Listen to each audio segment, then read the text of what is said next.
Breaking news, mainit-init na balita, Pangulong Bongbong Marcos, trending matapos ang kanyang malupit na anunsyo na ginawa ngayong araw. Dito talaga makikita ang totoong ugali ang meron si Pangulong BBM. Alam niyo ba mga kababayan na mismong Malacanang ang naglabas nito? At eto pa, lahat ng pangmalakasang pwersa ng BBM administration ay gumagalaw ngayon para dito sa napakabigat na misyon. Sabi talaga ito, masyado talagang kaabang-abang at interesting kaya wag na wag kukurap. Kaya naman mga kabayan, wag na natin itong patagalin pa. Samahan niyo ako at sabay-sabay nating alamin ang mga maiinit na balita sa araw na ito.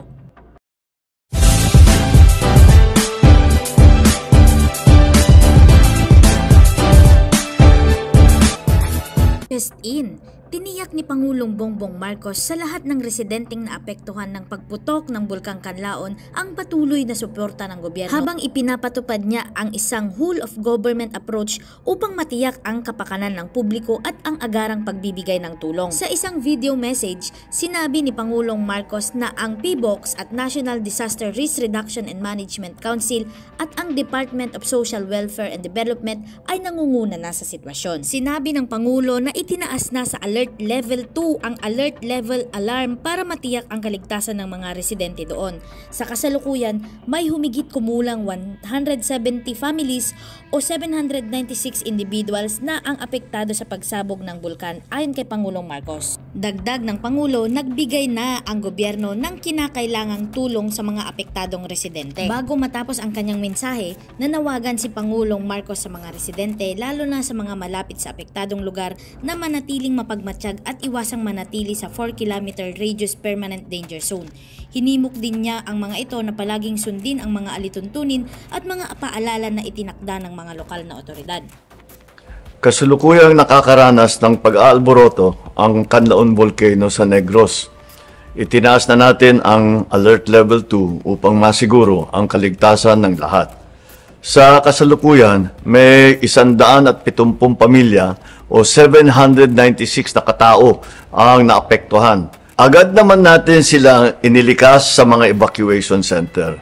Patuloy ang ating mga ahensya tulad ng PhilBox, NDRMC at ang DSWD sa kanilang masusing pagsusubaybay at pagbibigay ng suporta. Namigay na tayo ng mga sleeping kits sa La Castellana at may 13,000 family food packs na ang nakapreposition sa Negros Island at may karagdagang 40,000 food packs at iba pang non-food items na paparating. Naka-standby din ang ating mga air asset para sa mas mabilis na pagresponde. Tinitiyak ko na ang ating pamahalaan ay handa at patuloy na nagbibigay ng suporta hanggang makabalik ng ligtas ang lahat sa kanilang mga tahanan. Ako rin ay nananawagan sa lahat, lalo na sa mga nakatira malapit sa lugar, na maging mapagmatsyag at iwasan ang 4-kilometer radius permanent danger zone. Mangyaring sumunod sa mga payo at tagubilin mula sa mga lokal na otoridad. Maraming salamat at ingat po tayong lahat.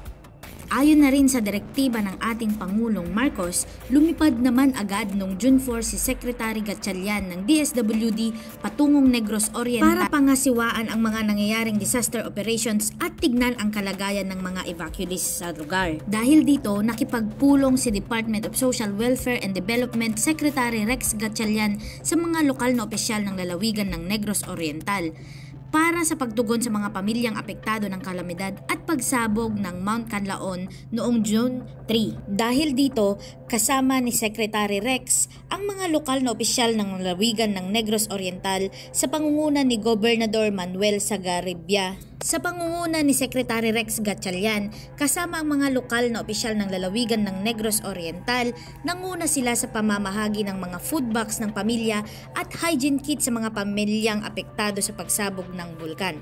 Dumalo rin sa pamamahagi ng tulong sina Negros Oriental 1st District Representative Jocelyn C., Negros Oriental 2nd District Representative Manuel Chiquiting Sagarbarria at Canlaon City Mayor Jose Cubasco Cardenas. Nagpadala din ang DSWD Region 6 ng mga tulong para sa mga pamilyang naapektuhan ng pagsabog ng Mount Canlaon.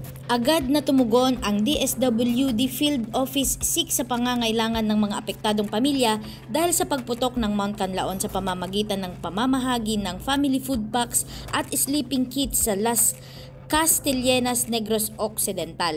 Batay sa ulat ng Local Social Welfare and Development Office, may kabuang 223 families o 906 na individual ang nagtago na sa mga evacuation centers matapos ang pagputok ng Mount Canlaon. Sa kasalukuyan, ang LGU unit ng La Carlota City ay humahakot na ng mga food packs mula sa Bacolod City warehouse ng DSWD para ipamahagi pa sa mga apektadong pamilya. Patuloy naman nakikipag-ugnayan ang DSWD Region 6 sa iba pang mga kinauukulang local government units para sa agalang pagtugon sa mga pangangailangan ng mga apektadong pamilya. Dagdag pa rito, ipinakalat na ng DSWD Region 6 ang mobile command centers sa Negros Occidental para sa mas maayos na pagtugon sa kalamidad. Maliban dito, 6 na truck na may dalang 10,000 family food packs naman ang ipinadala mula sa Visayas Disaster Resource Center sa Mandawi City para sa DSWD Dumaguete Warehouse sa Negros Oriental noong Martes upang magbigay ng karagdagang tulong sa mga apektadong populasyon ng pagputok ng bulkan ng Mount Canlaon. And wait, there's more mga kababayan, dahil ayon pa rin sa direktiba ni President Ferdinand Marcos Jr., agarang naglabas si House Speaker Martin Romualdez ng 40 million pesos financial assistance mula sa DSWD at DOLE at 4 million pesos namang halaga ng food packs galing sa sarili niyang Disaster Assistance Fund para sa mga taga Negros Occidental at Negros Oriental na naapektuhan ng pagsabog ng Canlaon Volcano. Matatandaang kamakailan lang ay bumisita si Pangulong Bongbong Marcos sa Negros Oriental para magpamahagi ng mahigit kumulang 4,000 Certificate of Land Ownership Awards at mga titulos ng lupa sa mga magsasaka doon.